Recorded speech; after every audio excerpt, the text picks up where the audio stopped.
Hey, what's up, your Marjack79 here. We're here today to talk about Inside Out 2. The sequel to Inside Out 1 came out in 2015, so we almost have a full decade before we finally got a sequel to the smash hit. I loved Inside Out 1. It was really, really good, very, very emotional. Definitely had me and the wife in tears by the time the story ended. So I was very curious to see if the sequel, could garner the same magic that gave it to us so many years ago. So let's tear into it. The story picks up with Riley, just about to enter junior high school. She has made new friends. She's playing hockey. She is about to turn the ripe old age of 12, 13. I don't think it exactly states exactly what age she's turning, but essentially she is starting to go through puberty and she is becoming a teenager. So with becoming a teenager, we all know as human beings, we start to experience different things happening to our bodies, and we start to get new emotions. Anxiety, envy, boredom, and embarrassment are the four new emotions that get added on to the fray for hijinks, hilarity, comedy, and emotional value added to the movie this time around. It's kind of funny when they first enter onto the fray. It's almost like it's kind of like an old emotions like joy and anger and fear and sadness versus anxiety, mostly anxiety, but embarrassment and envy as well. Boredom is kind of just there on the side, adding his coolness to the fray. I think boredom definitely adds a lot of the comic hilarity to this new picture. He was probably my favorite out of the four new emotions.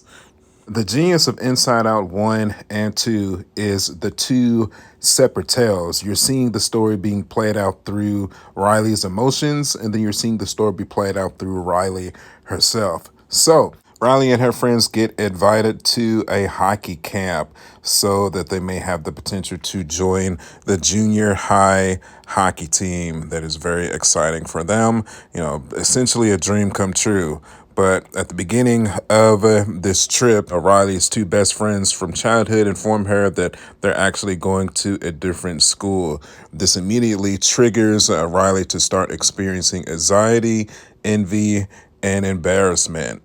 So, once they get to the new school, they meet the most popular girl on the current hockey team and of the school. Joy is still kind of the ragtag leader of the group. She immediately takes it upon herself to influence Riley's mind to add joyous dialogue, talking points to impress the new friends that she's trying to make. But then anxiety immediately kicks in and starts trying to impress the new girls while kind of shuddering her old friends to the background. It's definitely your classic teenager. She feels like that she might potentially be cool enough to hang out with these new girls. She's trying to be just like them, start to not act like yourself, to try to impress people. It's something that we all as humans go through, especially at that age.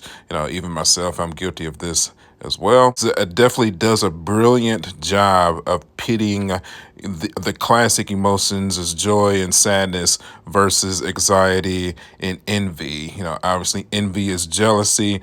So when Riley is meeting the new girls, their fancy hairstyles, they're really cool. They're on the soccer team that she's trying to get on.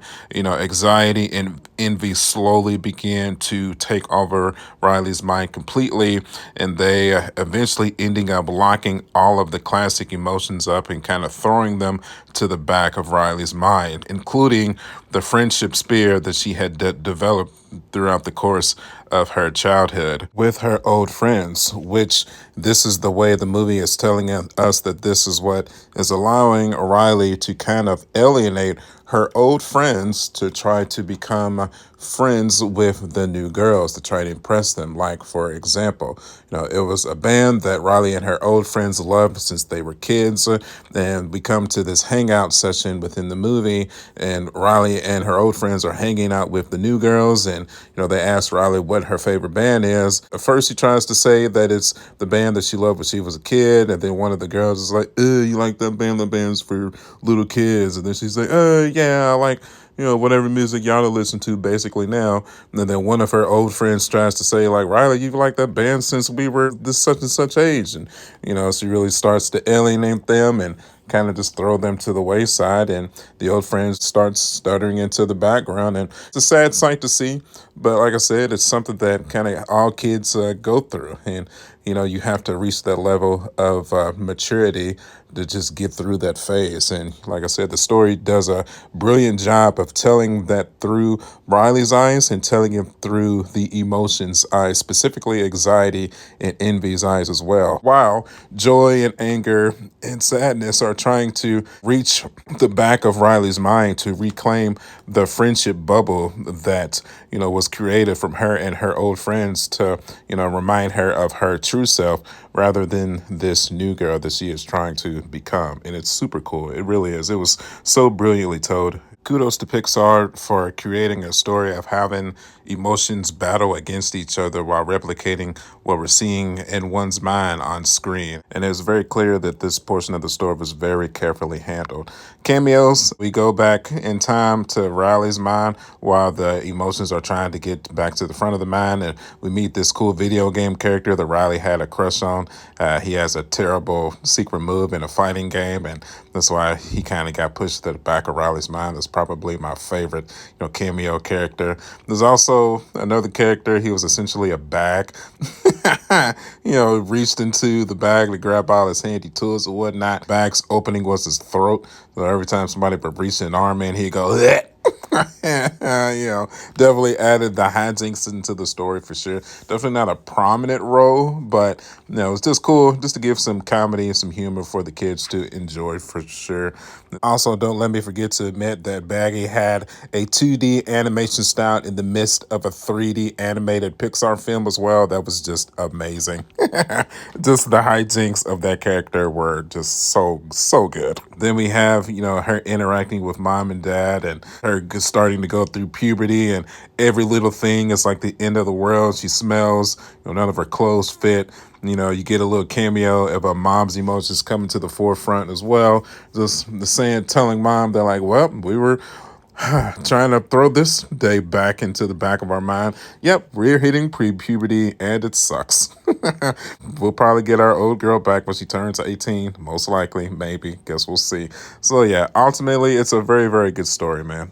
From all sides. It's not really any part of the story that I disliked, to be completely honest. It was enjoyable pretty much all the way through. Essentially, the climax of the movie is Riley willing to do anything possible to be sure that she makes the team so that she's able to keep her new friends at the midst of losing her old friends. And through doing this, she tries to steal her coach's playbook. And during the final scrimmage, she ends up hurting one of her old friends, and that causes her to get put into the penalty box. While she's in this penalty box, everything kind of starts to close in around her. She realizes how much of a jerk she's being.